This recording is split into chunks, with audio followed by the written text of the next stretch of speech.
আসসালামু আলাইকুম রহমতুল্লাহি ওয়া বারাকাতুহু। ফারুকিস এগ্রো লিমিটেড থেকে আজকে অত্যন্ত গুরুত্বপূর্ণ একটি বিষয় নিয়ে আপনাদের সামনে হাজির হয়েছি। আজকে যে বিষয়টি নিয়ে আলোচনা করতে চাচ্ছি সেটা হচ্ছে যে আমি ইতিপূর্বে একে দেখাইছি আপনাদেরকে, আর সে এখন 4 মাসের গাভীন। তো এই মাসের শুরুতেই আমি ওকে কৃমির ওষুধ খাওয়াইছিলাম। কৃমির ওষুধ খাওয়ানোর ফলে আমার কি লাভ হইল না ক্ষতি হইল সেই বিষয়ে আপনাদের সাথে আজকে কিছু জরুরি এবং গুরুত্বপূর্ণ মেসেজ আপনাদের কাছে দিচ্ছি। যারা গাভীন ছাগল লালন পালন করেন এবং অনেকেই আমাকে কমেন্ট করছেন যে গাভীন ছাগলকে আসলে কি কৃমিনাশক করানো যায় কিনা।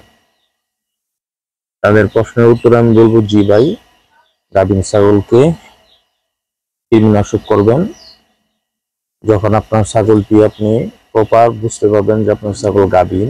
2 মাস পার হওয়ার পরে 3 মাসে যখন পড়বে তখন আপনার মানুষের যে কৃমি ওষুধগুলো আছে ফার্মেসিতে পাওয়া যায় সেই ওষুধগুলো ক্রয় করে আপনি একে খালি পেটে খাওয়াবেন। খালি পেটে খাওয়ানোর একদিন পর থেকে আপনি যদি কখনো ভিটামিন এবং লিভার টনিক, জিঙ্ক এগুলো না করিয়ে থাকেন তাহলে আপনি 1 সপ্তাহ পর্যন্ত সকাল এবং সন্ধ্যা ছাগলের লাইভ অনুযায়ী আপনি তাকে লিভার টনিক এবং জিঙ্ক খাওয়াবেন।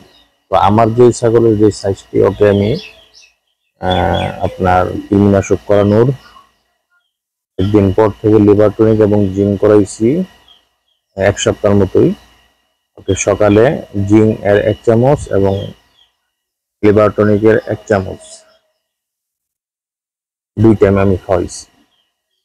তো এর ফল আমি কি পাইছি? এর ফল মনে করেন এতদিন হয় যাই খাবার টাবার খাইতো, এখন ওর মুখের রুচি আলহামদুলিল্লাহ আগের চাইতে অনেক বেশি এবং ওর শরীরের মধ্যে একটি চাকচিক্যতার ভাব এসেছে। হ্যাঁ, ওর এই যে কান এগুলোর মধ্যে আগে দেখতাম চুলকানির মতো, মানে চামড়া উঠতো, তো এগুলোর একটা সমাধান হয়েছে। এবং বিশেষ করে ও যখন যাই খাবে তার প্রোটিনটা তখন তার শরীরও লাগবে এবং তার বাচ্চার শরীরও লাগবে। কারণ কৃমি কিন্তু আপনার ঘাস বা আমরা যাই খাবার খাওয়াই ছাগলকে, কৃমি কিন্তু ওগুলো খায় না। কৃমি কিন্তু মূলত আপনার প্রোটিন খেয়ে নেয়। তো প্রোটিন খেয়ে নিলে দেখা যায় তখন ছাগল এবং ছাগলের বাচ্চা উভয়ই দুর্বল হয়।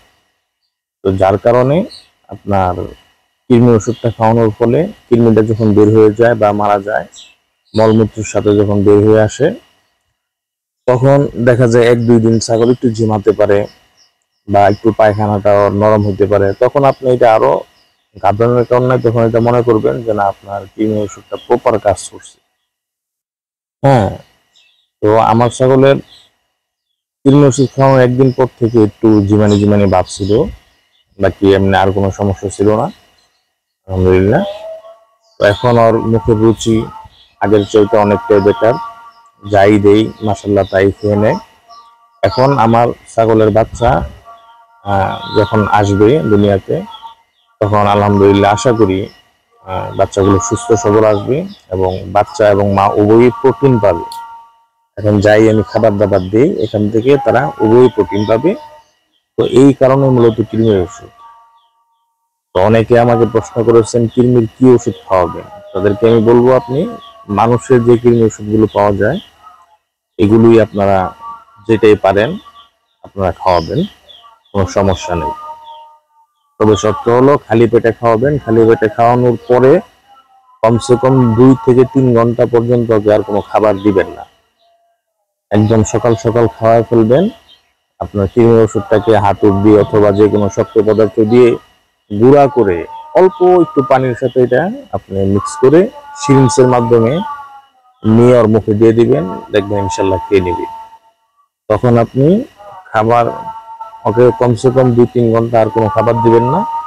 হ্যাঁ, যখন 2-3 ঘন্টা ওভার হবে তখন আপনি ওকে স্বাভাবিক ঘাস লতা পাতা যাই দিবেন। তো এটা হলো কৃমির কোর্সটা করার গুরুত্বটা। আশা করি আজকের ভিডিও থেকে বুঝতে পেরেছেন কৃমি ওষুধ কেন করবেন এবং গাভীন ছাগলকে কৃমি ওষুধ খাওয়ালে কি পরিণতি হয়। আশা করি আজকের ভিডিও থেকে আপনারা সকলেই বুঝতে পেরেছেন। তো সকলে সুস্থ থাকুন, ভালো থাকুন এই প্রত্যাশা নিয়ে সামনে অন্য কোনো প্রতিবেদন নিয়ে আবারও হাজির হব। আসসালামু আলাইকুম ওয়া রাহমাতুল্লাহি ওয়া বারাকাতুহু।